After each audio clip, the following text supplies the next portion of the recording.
Hola, gracias a todos por estar acá en un día tan divino, en una ciudad tan linda, que ya esta mañana estuvimos, hacía como 8 años que yo no venía, estuvimos disfrutando todos. Ahora sí les damos la bienvenida a este simposio, que el título, que parece mío, pero lo puso Maresca. Toc, toc, golpeando la puerta de las obsesiones. ¿Y por qué decidimos hacer esta mesa? En realidad decidió Maresca, y como ahora ustedes todos sabrán que yo era la jefa de Maresca, ahora Maresca es mi jefe. Él dice, hagamos, decidamos, después que me manda un choclo de cosas, de pedidos, dice, según lo que te parezca. Pero primero vinieron todos los comandos. Y también tengo que decir que yo tuve, teniendo el IBBI, 15 juniors, y el que más me representa en este momento es Tomás Maresca, y por eso quería decirlo. O sea que ahora que no hay más asistencia, IBBI asistencial, está IBBI académico. Teóricamente yo soy la directora y el vice, pero ya les acabo de comentar y confesar que las cosas son al revés. En esta mesa iba a estar también Gustavo Tafet hablando de tratamiento, y a último momento por conflictos personales y profesionales no pudo estar, con la cual la parte de tratamiento la voy a tomar yo. ¿Por qué se le ocurrió esto a Maresca? Él lo va a explicar además, pero porque es de una patología de la cual poco hablamos en los congresos, y sin embargo no hay ninguna duda que es la patología que más sufrimiento, y ahí sí pongo la palabra sufrimiento, producen los pacientes. Pacientes que son pacientes, no son usuarios del sistema de salud, porque querrían no ser usuarios del sistema de salud, pero pacientes que nos consultan para que les podamos devolver algo de la vida que tenían. O sea que, y además Maresca me dijo, yo quiero hablar de clínica. Y en este congreso, que me parece espectacular, donde hay desde mesas de acompañantes terapéuticos hasta mesas de métodos terapéuticos muy hard y muy nuevos, o no tan nuevos, yo voy a hablar de eso también, como la neurocirugía funcional o la deep brain stimulation, Maresca dijo, yo voy a hablar de clínica, lo cual me encanta porque todos sabemos que la clínica es soberana. Como yo digo siempre, la clínica es mucho más divertida que todo lo demás que leemos y que hacemos. O sea que esto viene, Maresca hablando primero de clínica, y después, yo ya sé que ayer quiso hacerse pasar por mí. Lo sé. Pero, y después yo voy a hablar entonces de neurobiología y tratamiento. Adelante, Tomás, me tenés que agradecer primero. Sí, pues, sí, voy a hacer todo. Es difícil después. Bueno, gracias entonces, Andrea, por la presentación. Gracias a ustedes por estar acá, a los que están del otro lado de la pantalla también. Y bueno, como decía Andrea, esta es una charla que decidí de alguna manera y le indiqué a ella que haga neurobiología, y yo decidí hacer la parte clínica, justamente porque creo que dentro del trastorno obsesivo compulsivo la clínica es una de las cuestiones más importantes, sobre todo por lo que tiene que ver con todas las cuestiones relacionadas al diagnóstico diferencial. No porque haya específicamente enfermedades distintas del trastorno obsesivo compulsivo fácilmente diferenciables como en las otras enfermedades, sino porque yo lo llamo el gran simulador, es decir, el trastorno obsesivo compulsivo está dentro de muchas otras patologías o comórbidas con muchas otras patologías, y eso hace que muchas veces confundamos los diagnósticos, y obviamente que cuando confundimos los diagnósticos confundimos los tratamientos. Les voy a contar algunos casos muy pequeños para que veamos dónde estamos parados a veces con estas cuestiones diagnósticas. Pero bueno, vamos entonces a iniciar este pequeño recorrido, y quiero además aclarar, cosa que no hiciste, que esto también es en representación de la Asociación Argentina de Psiquiatras, ¿Vieron cómo me retan? sí, y también como presidente del capítulo de psiconeuroinmunoendocrinología, y ella como presidente honoraria del capítulo también, y también Gustavo Tafet, que hoy no pudo estar, como representante del capítulo de neurociencias de la Asociación Argentina de Psiquiatras.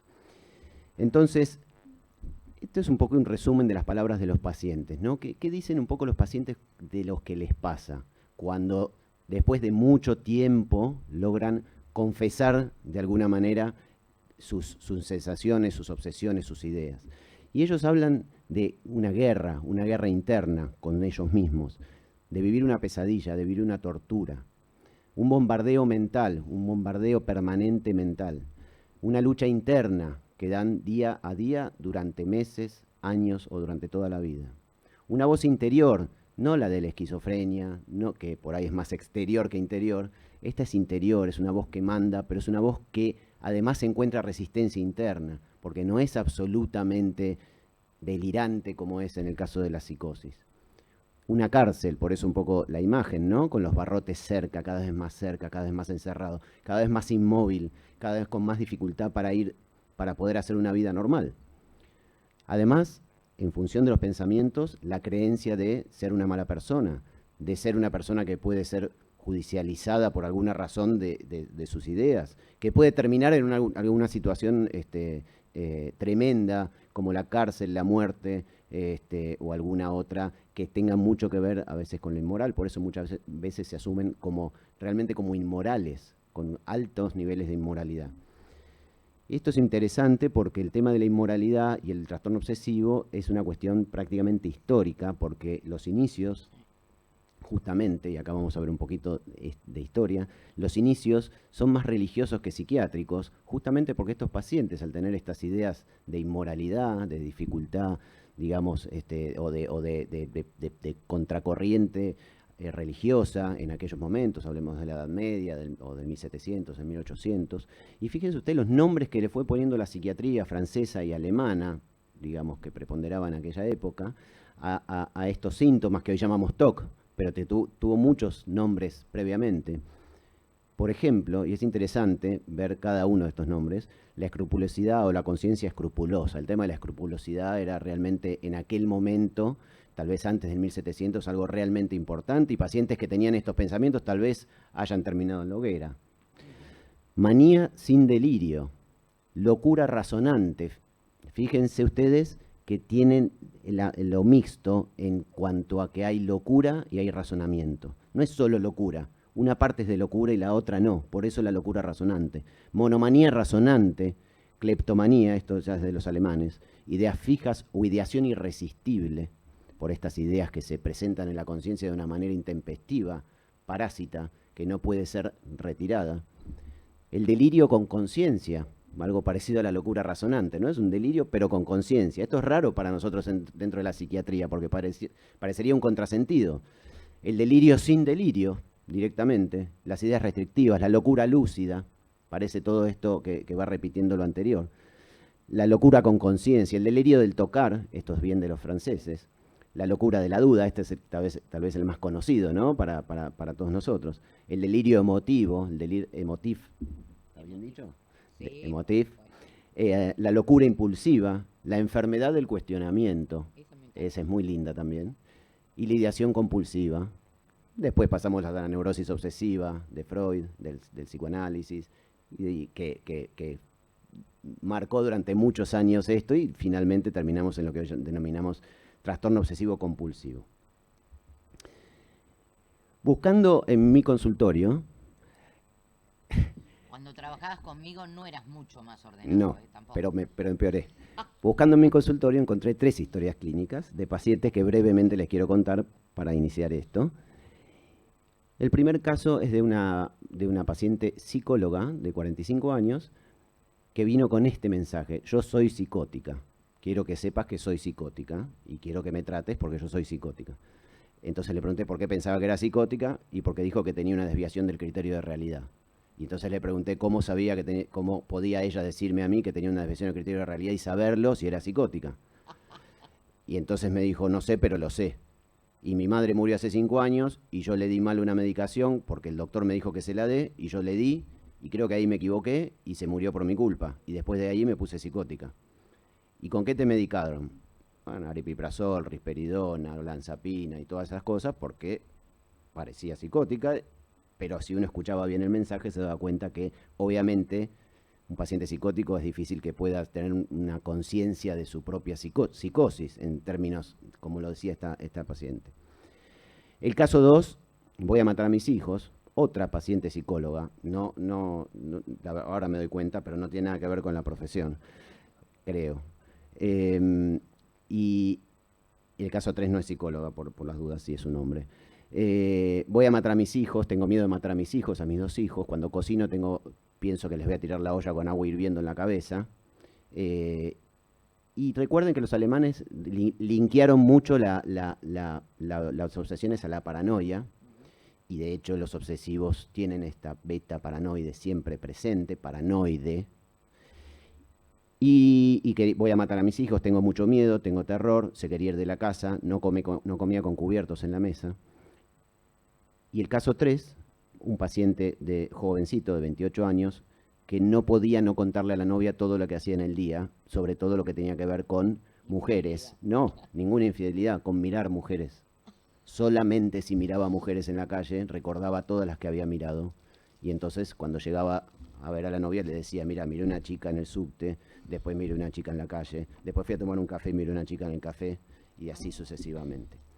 Y además con esta cuestión de que no sabía del todo si había o no saludado a una amiga de la novia y si este saludo había sido excesivamente efusivo o no. Y eso, con eso se debatía permanentemente en todo el día y todos los días. Por suerte, estos 3 casos, que muchos de nosotros, me incluyo, podríamos haber tranquilamente medicado con antipsicóticos, no fueron medicados con antipsicóticos por mí, hay otros que sí, pero en este caso no, fueron medicados como trastornos obsesivos y por suerte han mejorado los 3. El caso 1 de la psicóloga realmente no volvió a verme después de que le di anafranil.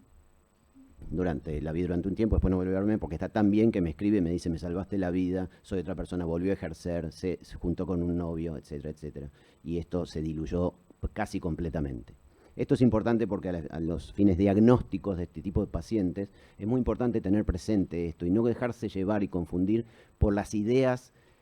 Yo lo llamo la hipocondría psiquiátrica del paciente, que cree que está psicótico, que cree que va a matar a alguien o que se va a matar, o algunas creencias que tienen, y no dejarse asustar, no dejarse llevar por este pensamiento del paciente. Comprender claramente dónde estamos parados para saber medicar. Cuando hablamos de epidemiología, y siempre es importante, la prevalencia, como dicen todos los papers, hablan de 2 y 3% de la población. Yo creo que todos sabemos que esto es mentira. ¿Cuántos pacientes de ustedes que ven en el consultorio tienen, no un TOC, algún rasgo obsesivo importante dentro de su patología? Altísimo. Por eso Yarjura Tobías escribió este libro en el 94 que se llama La epidemia oculta, justamente porque hablaba de que el problema de las obsesiones o de los rasgos obsesivos o del TOC era una epidemia que no estaba correctamente valorada en lo epidemiológico y que posiblemente estemos muy arriba. Además hay otro problema, los pacientes no consultan porque les da vergüenza sus pensamientos, así que tenemos un montón de pacientes que no tenemos en cuenta. 28% de la población, según estudios, reporta algún síntoma en su vida. El comienzo es en la infancia o en la adolescencia, en más del 50% de los casos, esto es importante. Y siempre sabemos que cuanto más temprano es el inicio, peor es la evolución, más grave es la evolución. ¿Qué es crónico con olas sintomáticas? Olas sintomáticas es que es crónico, es que siempre está, no que se va y que no se va. O sea, que se va y vuelve, que se va totalmente y vuelve. Olas sintomáticas es que siempre hay una base y empeora o mejora. Esto es importante, lo hablamos ayer con Armando, es importante porque el otro caso puede ser un trastorno bipolar. Y va cambiando con la variación y la fluctuación del trastorno bipolar, después lo vemos. Hombres y mujeres por igual, y hay un retraso de hasta 10 años en el diagnóstico, justamente porque los pacientes no consultan por esto, no se animan. Es ese típico paciente que cuando se va del consultorio, faltan los 2 minutos, me dice, doctor, tengo miedo de matar a mis hijos. Faltan 2 minutos. No, bueno. No, o la pregunta de la puerta. Ya están abriendo la puerta para irse del consultorio y viene. Y no le conté que tengo miedo de matar a mis hijos. Bueno, en general esto no lo cuentan, es difícil que lo cuenten y después de un tiempo tratan de que sea otra cosa y de no develar esto porque realmente les produce muchísima angustia pensar que eso puede ser posible porque lo creen en algún punto. ¿Cuál es el ciclo clínico del trastorno obsesivo compulsivo que todos de alguna manera conocemos y que se cumple cuando hay obsesiones y compulsiones? Básicamente es el de la idea obsesiva que se presenta en la conciencia, de repente, un clic, hay un momento que aparece la idea y no se va, que produce mucha ansiedad. Esa ansiedad es de alguna manera rebatida a través de la compulsión, del hecho motor, de la compulsión motora, lavarse las manos, tocar algo, cerrar el gas 50 veces, probar, contar, etcétera, que produce un alivio breve, como todos sabemos, y ese alivio breve vuelve a ser una idea obsesiva y este circuito se perpetúa en el tiempo. Pero lo más importante, porque este caso lo vemos todos, el TOC lo diagnosticamos todos cuando tiene compulsiones y se lava la mano 500 veces por día. 500 no es una exageración, son pacientes que se lavan 500 veces.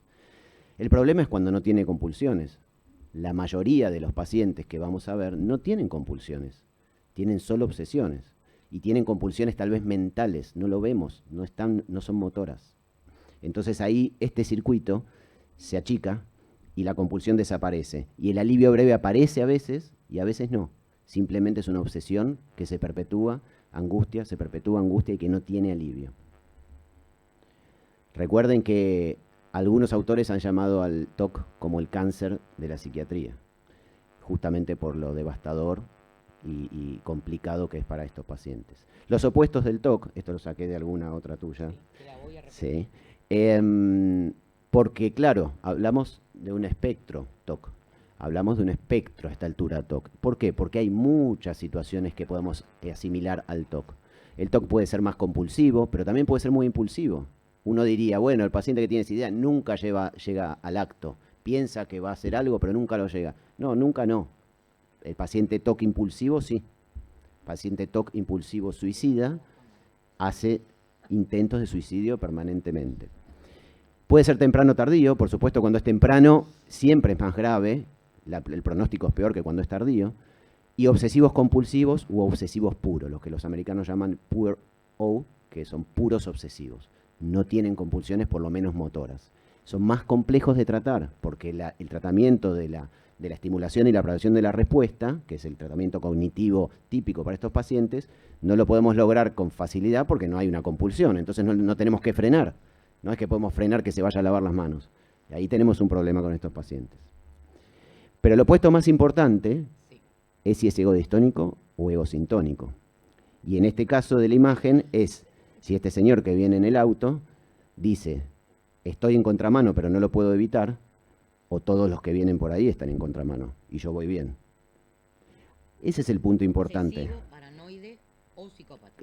No, lo egodistónico y lo egosintónico diferencia, vamos a decirlo en términos más psicoanalíticos para el doctor Corrales que está acá, diferencia la neurosis de la psicosis, estamos ahí. Entonces, cuanto más egosintónico, más delirante. Cuanto más egosintónico, probablemente más antipsicótico intentemos darle a ese paciente como, digamos, coadyuvante en su tratamiento. Pero esto es fundamental. La investigación de esto es importantísimo. Un paciente que dice, yo siento que podría ser gay, pero la verdad que no me siento gay. A mí me gustan las mujeres, o a mí me gustan los hombres si es una mujer. Pero tengo esta idea, pero no tiene nada que ver conmigo. Bueno, eso será un alivio para nosotros, un poco de alivio, porque ese paciente tiene una crítica. Cuanto más egosintónico, menos crítica. Cuanto menos crítica, más cerca estamos del límite del delirio, de la certeza. O de la psicopatía. O de la psicopatía. Pero estos pacientes vienen tan angustiados que la psicopatía a veces se descarta por la angustia. Entonces no vienen cancheros. O sea que acá tenemos. Entonces, esta diferencia es realmente fundamental, es el opuesto más importante, es el punto clínico, el signo sintomatológico que yo creo que es más importante en este tipo de pacientes. ¿Y qué son las obsesiones? Este señor tan apesadumbrado, pero representativo de lo que es una obsesión, una persona que no puede parar de pensar en una idea, no puede sacarse esa idea de la cabeza, no por horas, no por días, por años. No puede, no hay manera. La obsesión es un pensamiento, impulso o imagen perturbadora, recurrente, irrefrenable, parásita, que puede ser de las más inmorales o más agresivas y hostiles que a ustedes se les puedan ocurrir o que se les hayan ocurrido alguna vez, tal vez. Pero ¿cuál es la diferencia? Cualquiera puede tener una idea de decir, bueno, yo estoy, no sé si cualquiera, por ahí me estoy confesando, pero de estar en el andén de... El que quiera después habla con Natalia. Sí, cualquier cosa hablan con mi esposa. Estar en el andén del subte y decir, ¿y qué pasa si este que está adelante cuando viene el subte lo empujo? Pero claro, eso puede durar un segundo, decir, no, bueno, no voy a hacer nada porque, qué sé yo, es un desastre, voy preso, ¿qué estoy pensando? Y me olvido en un segundo. Eso se cierra. El cerebro, Andrea después lo va a explicar, tiene mecanismos de cierre para que eso no siga circulando. Pero hay personas en las que sigue el loop circulando. Eso se prendió en ese momento, se switchó y no se apagó más. esa idea no se apagó. Y ahí empieza esta especie de calvario. Intentos frustros permanentes de sacarse las ideas, sobre todo cuando se ego distónico, no quiero pensar esto, no quiero pensar esto, quiero que se me vaya. Doctor, sáqueme estas ideas de la cabeza. No, páreme la cabeza. No son solo preocupaciones excesivas sobre eventos de la vida real, como el trastorno de ansiedad generalizado. Son preocupaciones por estas cosas que no son de la vida real. Mi sexualidad, si puedo matar a alguien, si me puedo matar yo. Es decir, si puedo tener alguna conducta de tipo pedófila, por ejemplo, que es bastante común de ver también. Y las compulsiones, como ustedes saben, son conductas que tienden al alivio de la ansiedad, repetitivas o actos mentales repetitivos, que previenen y disminuyen la ansiedad un ratito, 3 minutos. Pero el paciente cree que eso lo va a salvar y sigue, y de esa manera fortalece un circuito cerebral que se fortalece cada vez más, que cada vez es más difícil de retrotraer. Esto desde el punto de vista neurobiológico es importante, por eso hay que cortar este circuito y por eso la terapia cognitivo-conductual en estos casos, cognitivo-conductual, repito, hace el esfuerzo de reencaminar ese tipo de circuito que se produce en estos pacientes. Y por supuesto son claramente exagerados. Alguien que se lava 500 veces las manos o que prende y apaga la luz 80 veces antes de acostarse, o que prueba la puerta 50 veces hasta el punto de romper la llave, evidentemente son cuadros exagerados. Hay acá alguno, ¿no? Rompió la llave cuando nos íbamos de No, casa, pero por otra cosa. volver a entrar. Por otra cosa. Bien, la pregunta que inicia el combate entre la persona y este monstruito que nos ataca. Y la pregunta, como dicen los americanos, es el what if. ¿Qué pasaría si? Esa es la pregunta que dispara. ¿Y si pasa tal cosa? ¿Y si hago tal cosa? ¿Qué pasaría si de repente, no sé, soy homosexual o mato a una persona o le hago algo a uno de mis hijos, como esta chica que yo les conté? ¿Qué pasaría? Y ahí empieza la circulación de la idea que no se desvanece, que no hay manera de desvanecerla, que no hay manera de desactivarla. Esto genera, por supuesto, un nivel de estrés altísimo, miedo, depresión, suicidio. El TOC es un paciente que puede suicidarse porque si estas ideas no se controlan, se vuelven algo realmente difícil de manejar. Y yo les quiero decir que para mí, para Andrea también, lo hemos hablado varias veces, es mucho peor el trastorno obsesivo compulsivo en términos de sintomatología, porque esta división de la cabeza entre un ángel y un demonio, que una psicosis, en términos, porque la psicosis es egosintónica, el paciente tiene su delirio, la interpretación está en su delirio y la certeza es absoluta, sufrirá porque tiene miedo de su delirio, de lo que delira, pero no esta especie de división, de escisión mental entre una parte que dispara una idea y otra que trata de rechazarla durante toda la vida. Algunas obsesiones, pero no todas, porque hay muchísimas, pero obviamente las de contaminación. Siempre cuento lo mismo, un paciente que he tenido que hacía pis, un paciente hombre que hacía pis en el migitorio y tenía miedo de que ascienda en forma priónica, no sé, en forma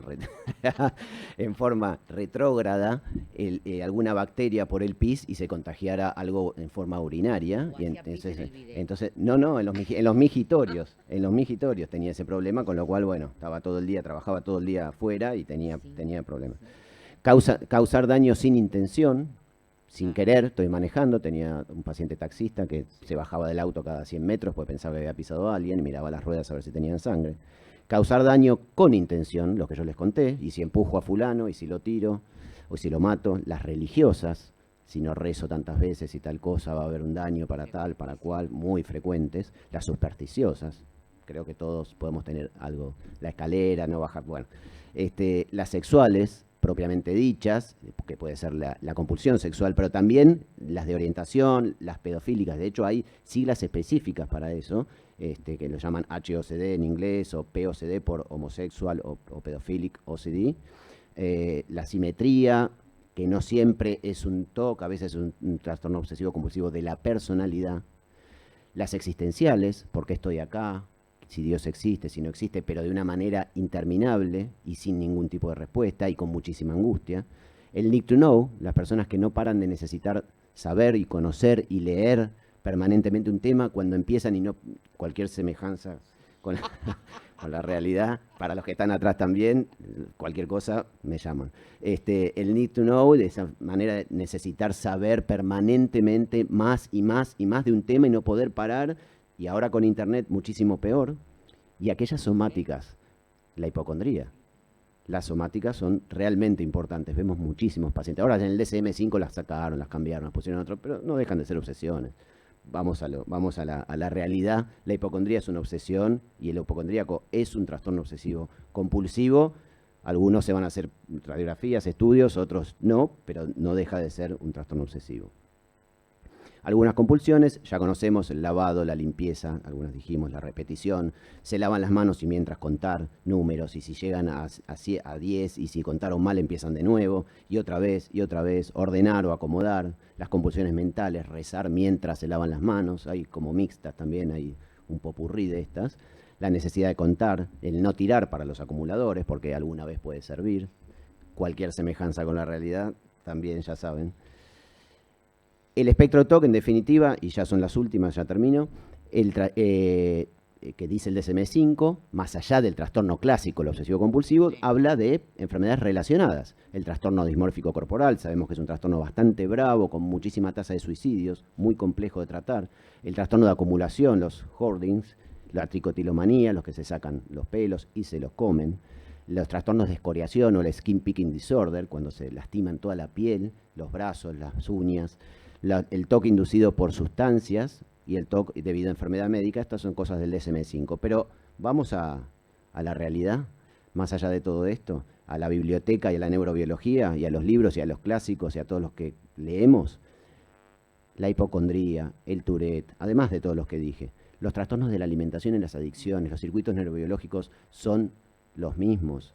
El trastorno, el circuito tálamo estriado cortical, córtico estriado tálamo cortical, es el mismo, se corren las adicciones tienen un componente de obsesión en algún momento, el circuito es muy parecido, la cleptomanía, la piromanía, la ludopatía, la hipermoralidad, la hiperreligiosidad, no quiero ofender a nadie, pero la religión en sí misma, el rito de la religión, se habla de rituales, ¿no es cierto? Sí, claro. Bueno, estamos dentro, digamos que hay TOC aceptados y TOC que no. Y finalmente el diagnóstico diferencial, o la comorbilidad, o las dos.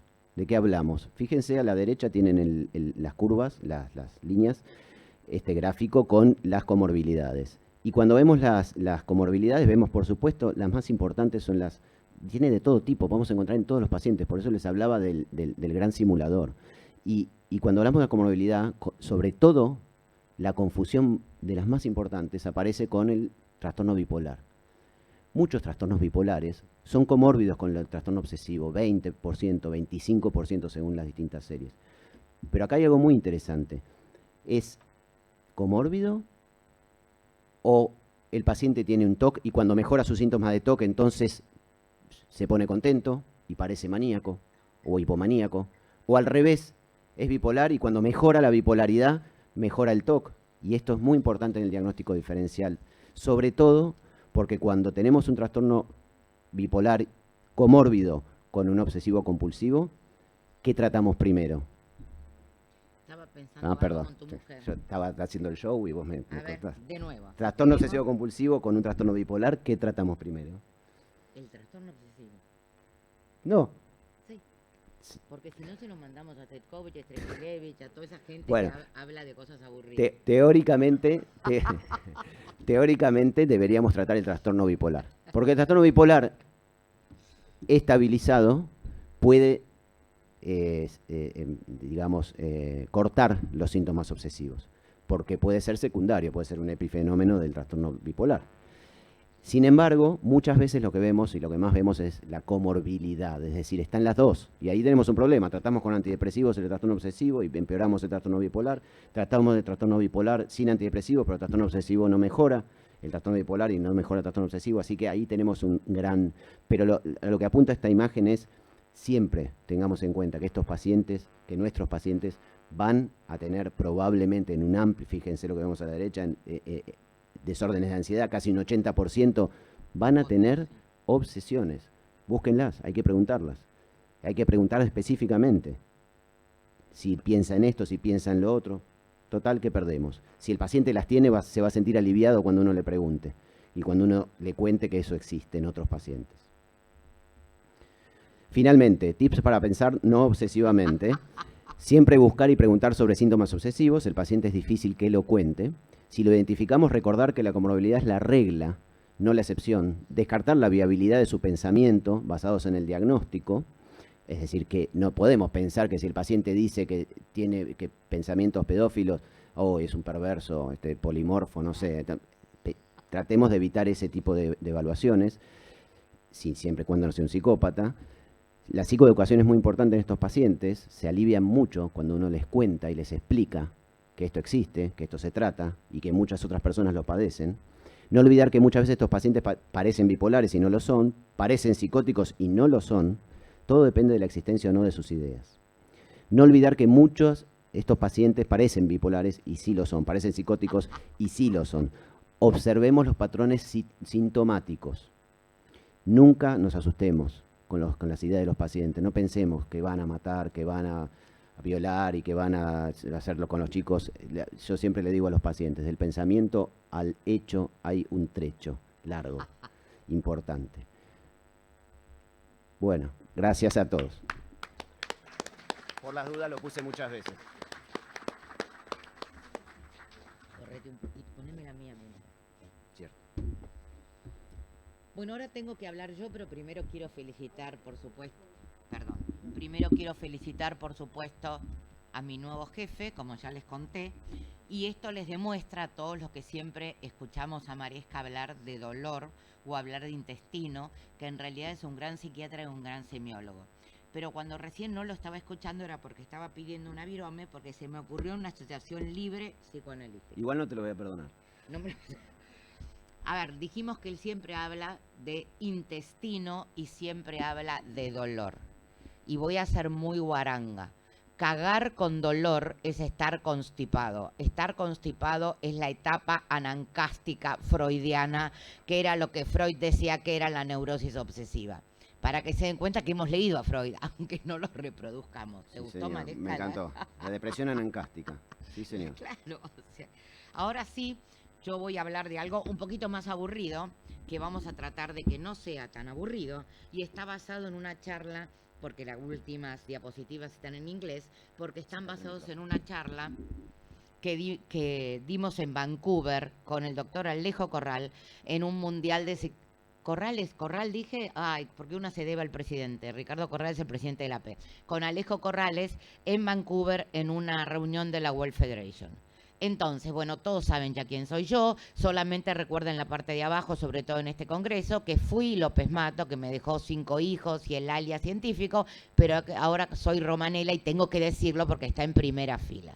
O sea que siempre digo lo mismo, Márquez en el pasaporte, López Mato en la ciencia, Romanela en la tintorería. Esto ya habló un poco Tomás, la prevalencia del 2 al 3. Estoy absolutamente de acuerdo con Tomás de que la prevalencia tiene que ser mucho mayor. Y cada vez que hablo de esto digo una experiencia personal que tuve con Sartorius. Cuando Sartorius era el presidente de la Mundial de Psiquiatría, estábamos dando una charla juntos y él dijo que en realidad ahora en Suiza estaba aumentando el trastorno obsesivo compulsivo, que en realidad era menos del 1%, estoy hablando hace 20 años, era menos del 1% y que era estaba aumentando. Yo, pendeja, hace 20 años, me reí, me miró la misma mesa, pero yo recién estrenada en las conferencias, me miró como diciendo, ¿por qué te reís? Y yo dije, porque que un país que se dedica a la seguridad y a los relojes era porque en realidad lo tenían como normal al trastorno obsesivo compulsivo. Son dos de las características de las cuales nos habló Mariesca. Igual hombre o mujer, pero después les voy a decir que hay algunas cosas que se diferencian. Comienzo infanto-juvenil en más del 50% y vamos a hablar de pandas, que es algo bastante nuevo en esto. Crónica y discapacitante ya nos convenció Tomás. Y el inicio temprano versus tardío, el menor a 18 años es el 50%. Y como dijo Tomás, por ahí pasa desapercibido, incluso parece como un juego para los padres y consultan ya de grandes y cuando se animan a consultar. Mucha incidencia en los chicos de tics comórbidos, el Tourette es un ejemplo, aunque es más grave que los TOCs normales. mayor, bueno, normales no son ninguno, mayor incidencia familiar y menos conciencia distónica en adultos. Esto me encanta, primero, no me encanta tener que hablar sentada, pero me lo exigen acá y no poder mostrar menos todavía, así que síganme, yo no los voy a defraudar, de izquierda a derecha, como nos pasó a todos probablemente políticamente, de acuerdo a la edad. Fíjense que en los chicos es más o menos igual, mujer u hombre. A los 13 o 15 empieza a ser mucho mayor la incidencia en hombres. Esto quiere decir, audiencia, el que tenga un hijo adolescente que se bañe todos los días, empiece a pensar que a lo mejor es un TOC. Porque no pertenece a su generación bañarse todos los días. Después, obviamente, 20 a 24 aumentan las mujeres por todo lo que es las obsesiones del embarazo y sobre todo las puerperales, del miedo a hacerle daño al hijo, de la sobrehigiene del hijo y al mismo tiempo miedo a, y si se me cae de la cama y se deja respirar de noche un poco, lo que decía de torturante Maresca. Obviamente de esto ya habló Tomás, ¿no? De las componentes, y también nos dio la diferencia con la psicosis y también con el TOC de personalidad. Alguien que acumula o que ordena las remeras según el color y según la temporada y tiene unos 50 frasquitos de Nescafé guardados por si acaso, que soy yo, tengo ese rasgo de personalidad. No configuro un TOC, aunque a veces me cuesta explicárselo a Juan. Esto lo traje, ya lo dijo todo Maresca, no lo voy a repetir, pero solamente en honor a Miguel Márquez, que así dividía el trastorno obseso compulsivo y que todos, falleció para los que no lo conocieron lastimosamente hace ya un par de años, pero realmente fue una persona que nos marcó en todo lo que es trastornos de ansiedad y que coincide con mi apellido y nos considerábamos primos sin serlo. Ya dijo esto Tomás, o sea que esto lo había dicho Hollander, que en la compulsión hay una sobreestimación del daño. Hago esto para tratar de evitar la idea o para tratar de no matar a mi hijo, entonces, no sé, lo ato a la cama. Evitación del riesgo, y lo que vamos a ver es que hay hiperfrontalidad y una sensibilidad a la serotonina aumentada. En la impulsividad, en realidad hay una subestimación del daño. Pero en todas las impulsividades, no solo en las del TOC, ¿no? En una personalidad impulsiva con violencia de género también es una subestimación del daño. Hay búsqueda de ese riesgo, hay hipofrontalidad, como pasa, por ejemplo, en los psicópatas hostiles, y la serotonina está elevada en la presinapsis. Pero si vamos a hablar de la patogénesis del TOC, están las teorías psicoanalíticas, se acuerdan obviamente, ¿no? Del caballo, de Ecus, de todo lo demás, o de lo que acabo de decir, de la personalidad nancástica de Maresca y por eso sus elecciones de cosas para hablar. Teorías conductuales, las teorías conductuales que era cuando, no me acuerdo cómo se llamaba, qué horror la fatiga cognitiva, los primeros conductistas que había hecho con un conejito para tratar de contradecir Juanito y los caballos de Freud. Y ahora sí vamos a revisar las hipótesis más neurobiológicas, la serotoninérgica, la glutamatérgica y sobre todo la alteración de los circuitos de los ganglios basales, corteza orbitofrontal, que es un poco de lo que ya esbozó Tomás. Y el proceso autoinmune posinfeccioso que a mí me tiene muy seducida. Las impulsiones, como les dije, serotonina y TOC, en las impulsiones hay hipofunción de la serotonina. Por eso medicamos con SSRI. Esta hipofunción la vemos por la disminución del 5-HIA en líquido cefalorraquídeo. No está acá Cristian Lupo, que fue la primera que lo hizo en este país en líquido cefalorraquídeo. Nosotros a veces lo hacemos en orina. El agonista MCPP, que es un agonista liberador de serotonina, es una serotonina sintética, disminuye los impulsos, o sea que en los impulsos falta serotonina. Dan una respuesta transitoria a los IRS, hay que mantenerlos mucho tiempo, de eso vamos a hablar en la segunda parte, y disminuye el binding dimipramina. Yo ahora te voy a hacer una pregunta de lo que estoy diciendo porque estás haciendo otra cosa, Maresca, para hacerte quedar mal a vos. En las compulsiones, Maresca no puede dejar de mirar el celular. No, por la pregunta. Por la pregunta.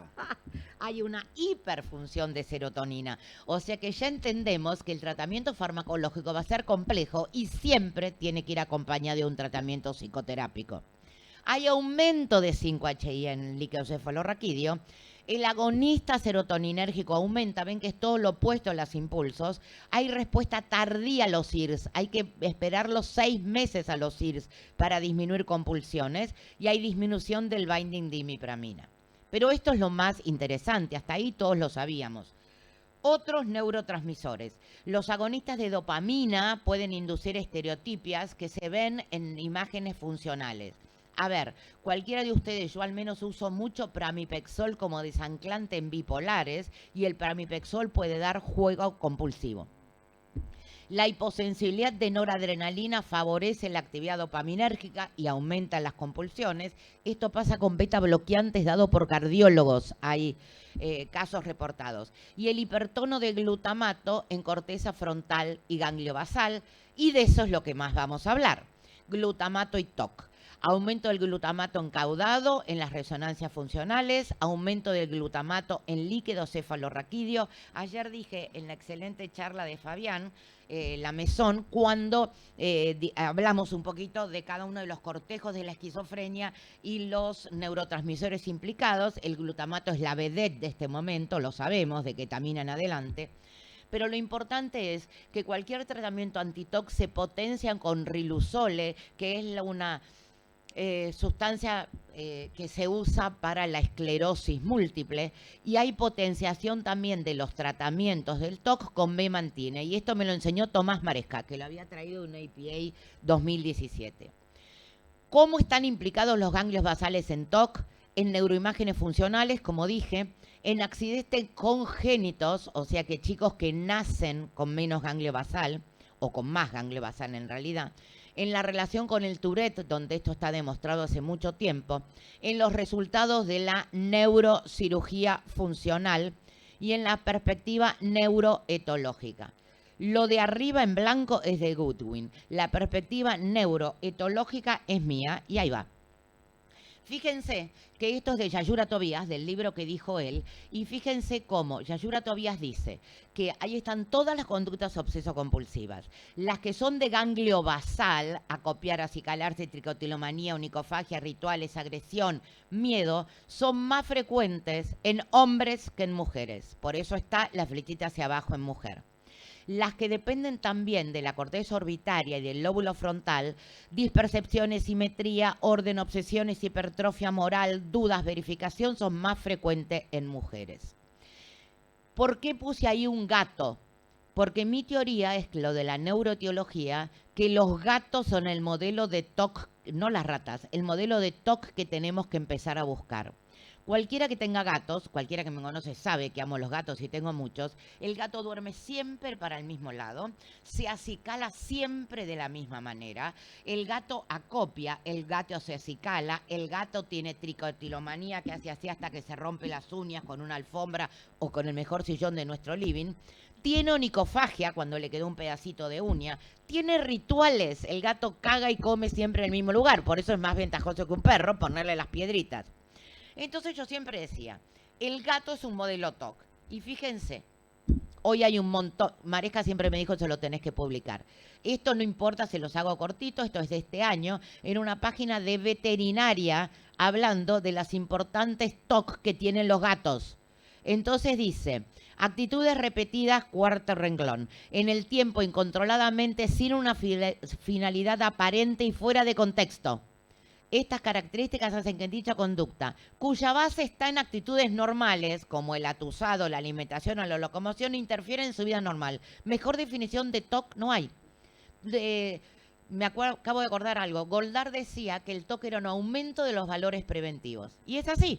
Y el gato es un ejemplo de esto. Y obviamente después, último párrafo, otros estados compulsivos frecuentes son la succión, la masticación de tejidos, de los almohadones en los sillones también, hiperestesias, y esto seguía con que hay que hacer terapia cognitivo-conductual con los gatos o darle fluoxetina. Imágenes y TOC.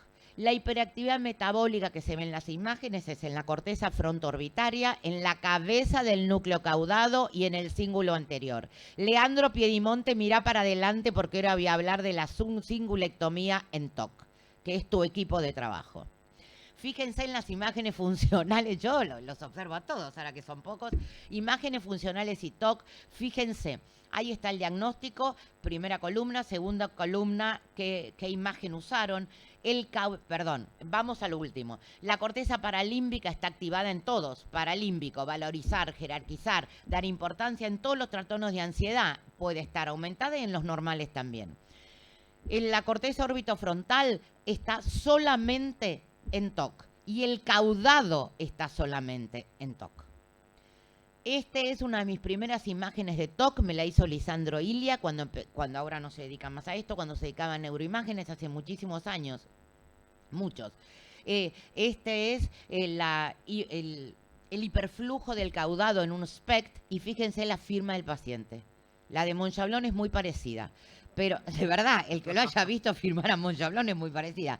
Pero esto, cuando me mandó la imagen Ilia, me dice, mirá la firma él, porque como un Ilia era junior mío, psiquiatra, y él era imagenólogo, dijo, te mando la foto de cuando firmás el consentimiento porque te va a servir. Y miren lo que es esa firma, ¿no?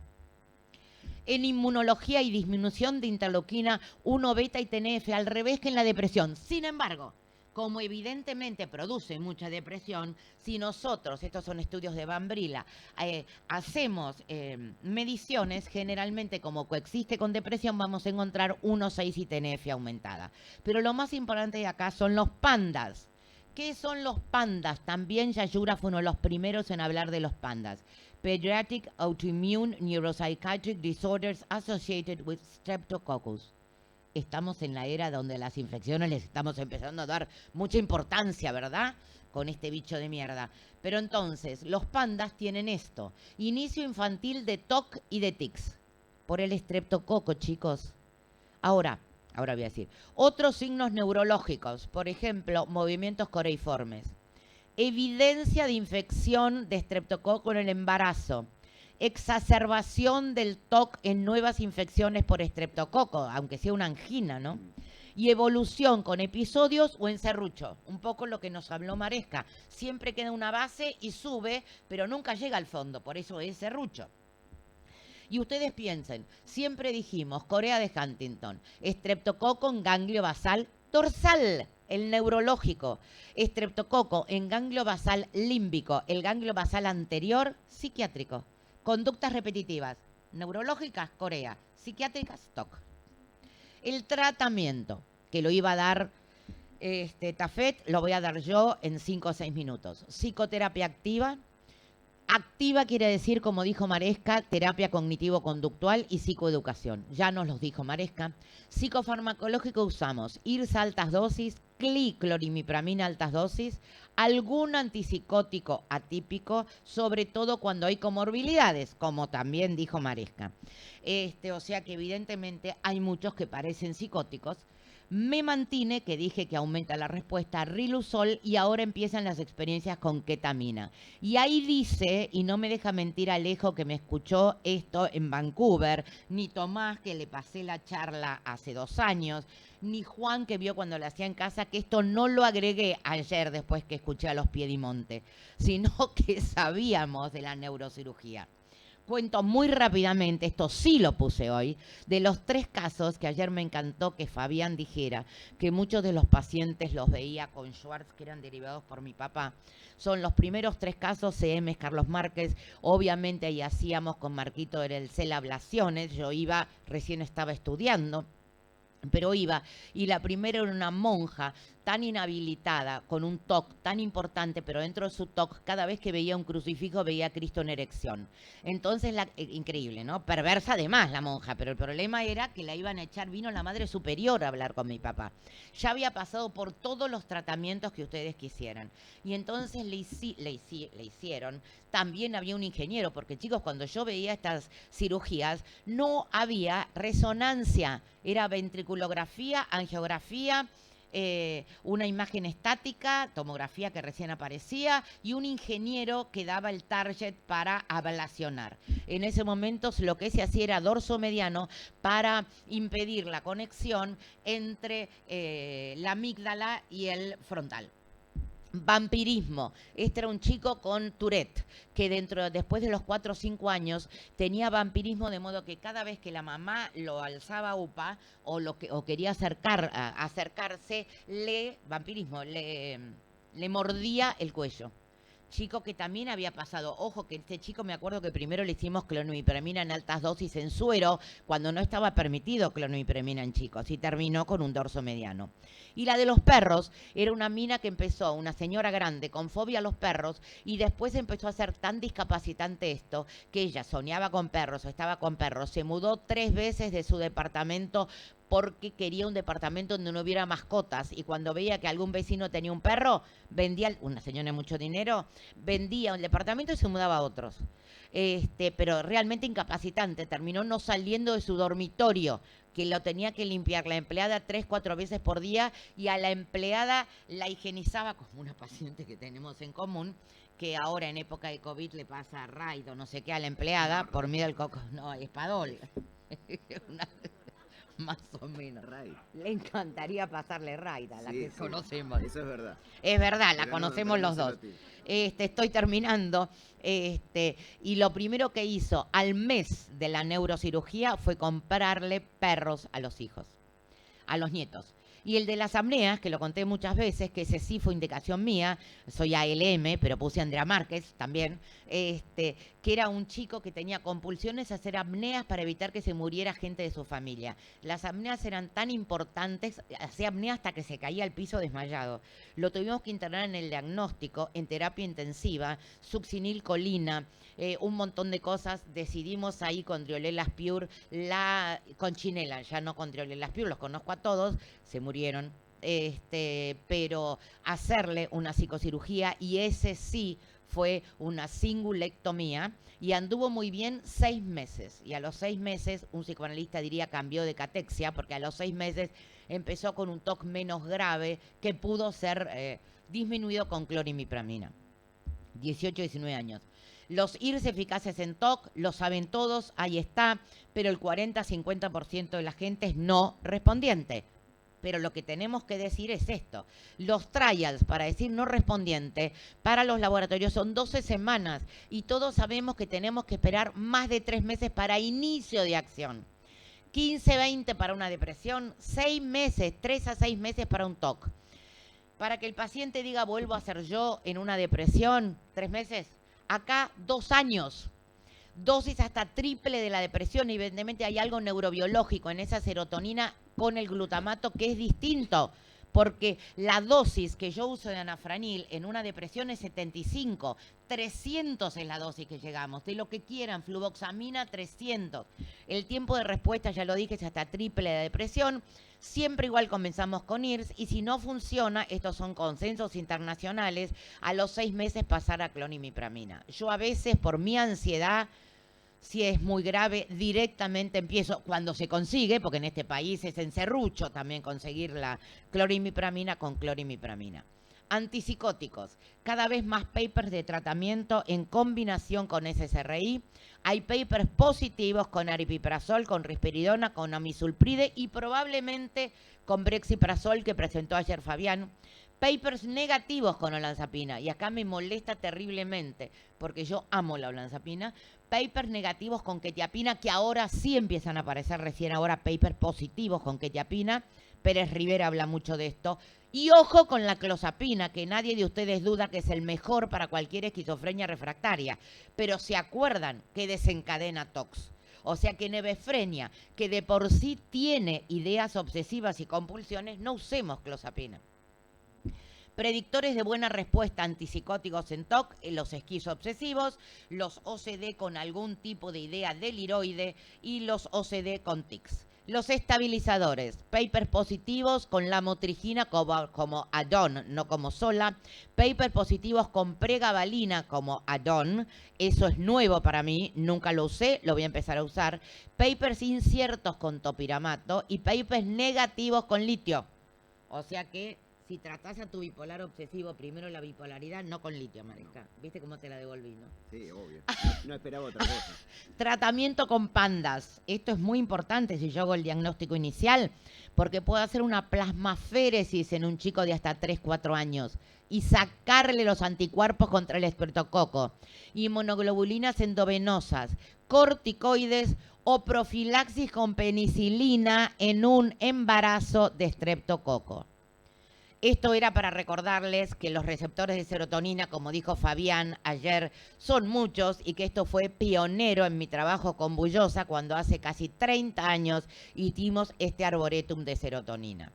Y esto lo escribí hace mucho, ya ni siquiera sé si pienso lo mismo, para la revista Ansia, cuando la dirigía Miguel Márquez, donde decía en los trastornos de ansiedad con qué receptor me parecía que estaba vinculado cada trastorno. Fíjense el 6 con ansiedad psicótica, ahí actúa brexiprazol, ahí actúan un montón de drogas antipsicóticas. Ansiedad generalizada el 1, ahí actúa buspirona, ahí actúa vortioxetina, ahí actúa drogas que son antidepresivas y ansiolíticas.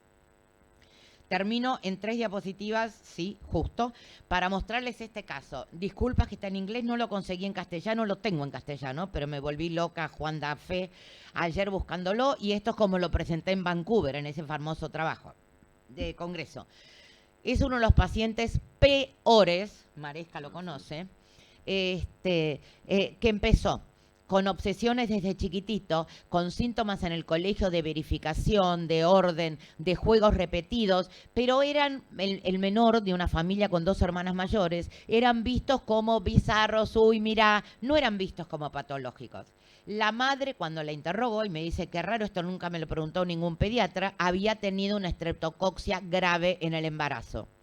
A la edad de 20 años, después de la muerte de su padre, hace un episodio depresivo severo. Y ahí los TOCs empiezan a notarse, que no eran conductas bizarras, que eran TOCs. Y empieza a hacer rituales de subir y bajar la escalera, de lavarse las manos, para evitar dañar a otros, porque él creía que el padre se había muerto, esa era su idea obsesiva, porque él no lo había cuidado lo suficiente. El padre era un cardiópata. Muchos tratamientos cuando viene a verme a mí, no satisfactorios con IRS y con terapia psicoanalítica. Horror, la terapia psicoanalítica para mí lo único que hace es empeorar. Si es una terapia del por qué, va a empeorar a la locura de la duda. O sea que hay que usar terapias del para qué. A las 28 realmente el OCD, el TOC es una real disabilidad, la verificación es constante, se lava las manos todos los días, ahora se las lava mucho menos y dice, vieron que ahora la sociedad me copia, Andrea, están todos lavándose las manos, y se ríe de su propia patología, no puede tirar la basura, la mamá escribana, muy importante, le dejaba la comida hecha y comía solo frío, y cuando la mamá volvía a las 6 de la tarde tiraba la comida, porque él no era capaz de abrir el tacho de basura y mucho menos de prepararse su comida. Acá falta una diapositiva.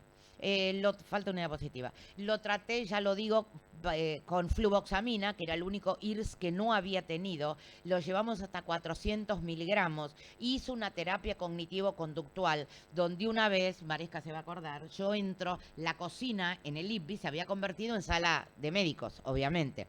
Entro y había papas peladas. Y yo, la jefa, digo, pero no les dije 20 veces que esto no es, lo escribí en un pizarrón que había, que esto no es una cocina, que es una sala de médicos. ¿A quién se le ocurre? Bueno, había un microondas para calentar si querías comer algo en el medio de la atención. Y era porque su terapeuta de ese entonces, Fiorella, le había hecho pelar papas y tirar las cáscaras como parte de una cosa casi conductista. Por supuesto que comimos por una semana en el consultorio de todas las papas que estaban peladas. Bueno, con fluvoxamina anduvo muy bien, tenía fluvoxamina y quetiapina, pero después, hace 2 años después, un episodio psicótico con alucinaciones e ideas persecutorias, el día que se votaba, o sea que no estaba ninguno de nosotros en Buenos Aires, yo estaba en Nueva York y los demás se habían ido a votar a otro lado, lo internó Colegio de Escribanos, 5 días hospitalizado, obviamente ahí yo no sé si fue la fluvoxamina que gatilló una enfermedad bipolar, si ya tenía las dos cosas, como nos dijo Maresca, interrumpieron la fluvoxamina, solo le dieron benzodiazepinas en esos 5 días internados por Colegio Escribanos, vos creo que lo fuiste a ver cuando volviste de votar. El nuevo tratamiento fue en la clínica Las Heras, 300 miligramos de clorimipramina y ahí le puse 20 miligramos de olanzapina porque quería algo muy activo contra esas ideas delirantes y reaparece toda la sintomatología psicótica. Entonces le hago firmar un consentimiento a él y a su mamá de que íbamos a volver a la fluvoxamina, empezamos de 50, 100 hasta 300, más olanzapina en altas dosis y le pusimos la motrigina, que se la puso Elvira. A este paciente lo vimos todos los del equipo, pero ya no tenía rituales. Siguió con esa fluvoxamina, tuvo un nuevo episodio de aceleración, pero no grave, pero donde ahí dice, empezó a tirar, me llama la madre y me dice, está tan bien que todo lo que acumulaba lo está tirando, pero me está tirando las fotos de su primera comunión, me está tirando las fotos de la familia, me está tirando las cosas del abuelo, o sea que era una nueva, no sé si excitación, pero aceleración psicomotriz, y empezó con una vida paralela, donde él era importantísimo, estaba de novio con la bailarina más importante o más linda que tenía Tinelli en ese momento, pero cuando estaba muy mal de su TOC no tenía vida paralela y a medida que mejoraba tenía mucha vida paralela. Empezó a dormir menos de 5 horas, con lo cual la doctora dijo, no lo vamos a internar otra vez, se lo cambié a sertralina, que fuimos aumentando hasta 400 miligramos. Único paciente, yo en todos tengo hasta 300 miligramos. En este llegamos a 400, lo interconsulté con Pérez Rivera. 3 minutos. Sí, ya terminó. Más olanzapina, más la motrigina. Penúltima diapositiva, esta es de Vancouver, o sea que hace 1 año y medio, 2 años de esto. Al paciente lo sigo viendo, sigue muy bien, sigue con terapia cada 15 días, sigue con el esquema terapéutico de la sertralina, la olanzapina y la lamotrigina. La evolución es maravillosa, trabaja obviamente de cadete de la madre, pero tiene novia. Tenía ideas de contaminación que no podía ni siquiera tomar del vaso de un vaso si no lo lavaba él mismo. Ahora recuperó a sus amigos, toma cerveza de la botella con los amigos. Ahora yo le digo, no seas boludo, hay COVID. Al revés, digamos, de lo que pasaba antes. Entonces ahí es cuando me dice, ahora tienen miedo ustedes. Pero habló, leyó, porque es internet maníaco, de psicocirugía y quiere operarse. O sea que esto que lo presenté en Vancouver y que lo discutimos en esa mesa, yo les preguntaba a todos los que estaban en la audiencia qué sugerirían. ¿Seguir con esta medicación de por vida o hacerle una singulectomía o lo que se nos ocurra, o una subtalámica, o lo que ayer hablaban, aunque sea deep brain stimulation? Que yo se lo voy a proponer. Muchas gracias y termino como él. Aplaudan con 4 aplausos, respiren 4 veces, repitan la secuencia 4 veces y apaguen la web para la audiencia que está del otro lado con un soplido cada 4 teclas. Muchas gracias. Quedó bárbaro esto.